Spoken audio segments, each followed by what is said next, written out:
धन बिन रहत उदास, थोड़ी थोड़ी सब दुखी, सुखी श्याम के दास। संसार में सुखी वही है जो ईश्वर के समीप रहता है। भगवान कृष्ण ने कहा कि देखो, चारों में से दोनों मुझे बहुत प्रिय है, आर्त और ज्ञानी।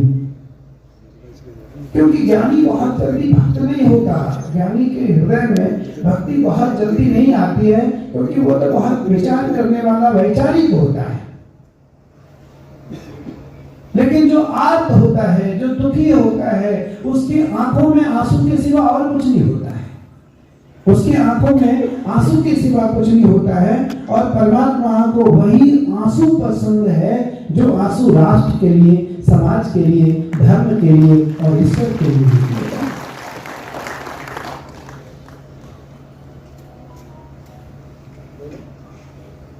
यदि यथा मां प्रपद्यन्ते तांस तथैव भजाम्यहम्। भगवान कृष्ण ने कहा, जो मुझको भजता है उसको धीरे धीरे मैं भी भजने लगता हूं, उसका धीरे धीरे मैं भी स्मरण करने लगता हूं। अब इतनी बड़ी बात ईश्वर ने अपने मुख से कही, क्योंकि गीता तो भगवान के मुख से निकली हुई है। गीता सुगीता कर्तव्याः किमन्ये शास्त्र विस्तरे है, या स्वयं पद्मनाभस्य मुख पद्मात् विनिसृता। भगवान श्री कृष्ण के मुख से निकली हुई श्रीमद् भगवद गीता, क्या उसमें जादू है, क्या तत्व है उसमें। तो एक दिन भगवान राम ने हनुमान जी से पूछा, हनुमान, वाल्मीकि रामायण युद्ध कांड, लंका का रामेश्वरम का प्रसंग है। भगवान राम ने हनुमान जी से पूछा, हनुमान तुम कौन हो, हनुमान तुम कौन हो। तो हनुमान जी ने कहा, भगवान ज्ञानी नामाग्रगण्यम, ज्ञानियों में अग्रगण्य हनुमान जी महाराज। तो हनुमान जी ने कहा कि देह दृष्टिया तो दासोस्मि, हे भगवान, देह दृष्टि से मैं आपका दास हूँ। देह दृष्टिया तो दासोस्मि, जीव दृष्टिया त्वदंशकः। हे भगवान, मैं जीव दृष्टि से आपका अंश हूँ। अच्छा, आप ये बताएं, कौन, जैसे न्यायाधीश साहब यहाँ, लोकपाल जी बैठे, न्यायाधीश साहब बैठे, स्वामी जी बैठे, पाल जी बैठे, हमारे महावीर अग्रवाल जी बैठे, आप बैठे, बनी बैठी, आप सभी बैठे। जो छोटा से छोटा प्राणी है उसमें ईश्वर नहीं है, उसमें भी ईश्वर है। हमें केवल इस बात को समझना नहीं है, मानना है। जिस दिन मैं इस बात को मानना स्वीकार करूंगा, मानने लगूंगा, उस दिन के बाद हम में और भगवान में कोई अंतर नहीं रहेगा। हनुमान जी महाराज ने कहा, देह दृष्टिया तो दासोस्मि, जीव दृष्टिया त्वदंशकः, मैं जीव दृष्टि से आपका अंश हूं। और अंत में हनुमान जी ने कहा, तत्व दृष्टिया त्वमेवास्मि, तत्व दृष्टि से जो आप है वही मैं हूं, मुझ में और आप में कोई फर्क नहीं है भगवान। तो इसलिए ईश्वर अंश जीव अविनाशी। गोस्वामी जी लिखते हैं कि ईश्वर अंश जीव अविनाशी, जड़ चेतन सहज सुख राशि। कौन ऐसा प्राणी है जिसमें ईश्वर नहीं है और जो ईश्वर से संबंधित नहीं है? तो कुछ लोग ऐसे हैं जिसको भगवान ने कहा कि जानई सोई जई देई जनाई, जानत तुमई तुमई होई जाए। कोई ईश्वर को समझने का प्रयास करता है, कोई ईश्वर को मानने का प्रयास करता है, कोई ईश्वर को देखने का प्रयास करता है और कोई ईश्वर से मांगने का प्रयास करता है। विचार अलग अलग है, बौद्धिक विचार है। भगवान कृष्ण ने कहा,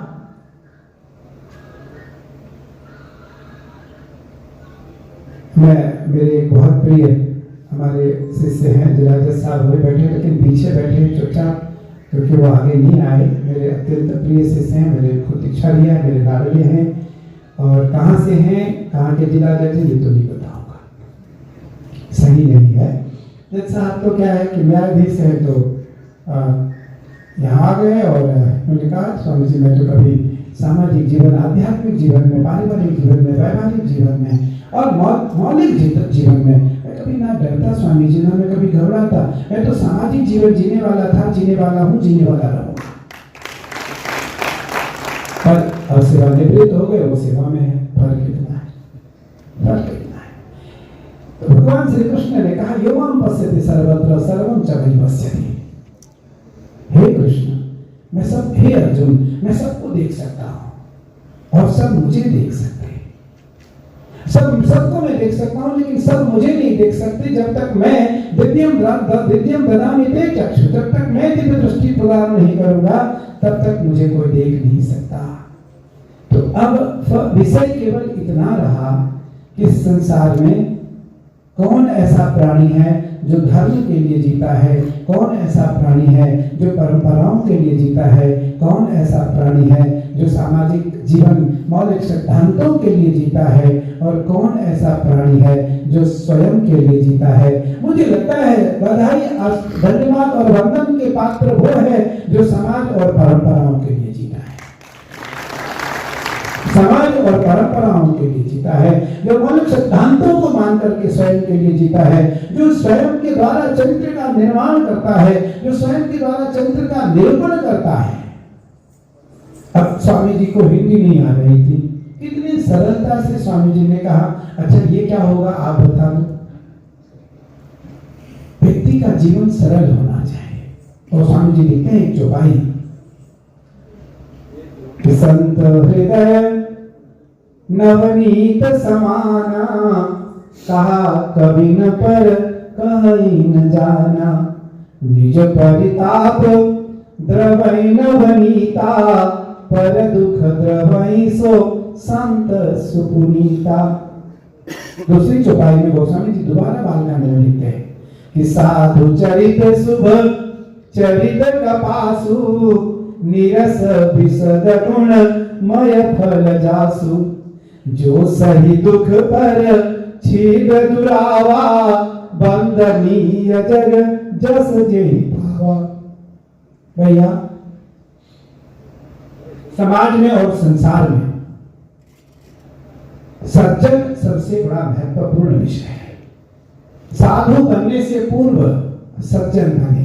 जो सज्जन बना वो स्वतः संत बन जाएगा। संत की वेश तो भले अलग हो सकता है, लेकिन संत का स्वरूप अंतःकरण से एक है। इसलिए यहाँ जिन जिन विशिष्ट जनों को सम्मानित किया गया वो सब निस्संदेह बधाई के पात्र हैं, साधुवाद के पात्र हैं। और यह संस्था इसलिए इस बधाई के पात्र इसलिए है क्योंकि ये संस्था बढ़े। सामाजिक जीवन में जीने वाला जो प्राणी है उसके लिए सदैव हमें उत्थान का भाव मन में रखना चाहिए, मन में रखना चाहिए, जिससे कि उस संस्था में अभिवृद्धि हो। अभिवृद्धि आध्यात्मिक, भौतिक, आर्थिक, सामाजिक, मौलिक, वैवाहिक, चारित्रिक और ज्ञान बौद्धिक, इन 5 विषयों का आशीर्वाद उस संस्था को जरूर मिलनी चाहिए जो संस्था समाज और राष्ट्र के लिए काम करती है, काम करता है। और सागर तो भी बहुत छोटा है, बहुत ही छोटा है, बहुत